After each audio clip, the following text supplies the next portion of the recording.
Hello guys, যদি আপনারা মেসেঞ্জারে সহজেই প্রিয়জনের পিক বা নিজের পিক বসাতে চান তাহলে এই ভিডিওটা লক্ষ্য করেন। আমরা স্ক্রিনে দেখতে পাচ্ছি আমাদের মেসেঞ্জারটা এখানে শো করছে।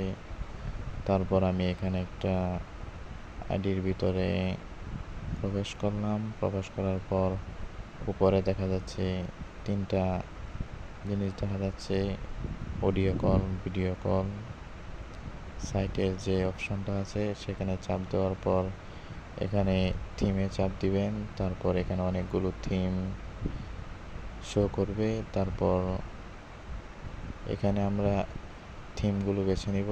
তারপর উপরের দিকে টান দেওয়ার পর এখানে দেখা যাবে আপলোডিং ইমেজ। তারপর এখানে গ্যালারি শো করবে। তারপর এখানে আমরা আমাদের পছন্দ মতো ছবি সেভ করতে পারবো। ছবিটাকে ভালো করে বসিয়ে তারপর নিচে সেভে চাপ দিলে তারপর একটু অপেক্ষা করেন। অপেক্ষা করার পর এখানে শো করবে নিচনে সিলেক্ট অপশনে চাপ দিবেন। আপনাদের ছবিটা মেসেঞ্জারে সেভ হয়ে যাবে।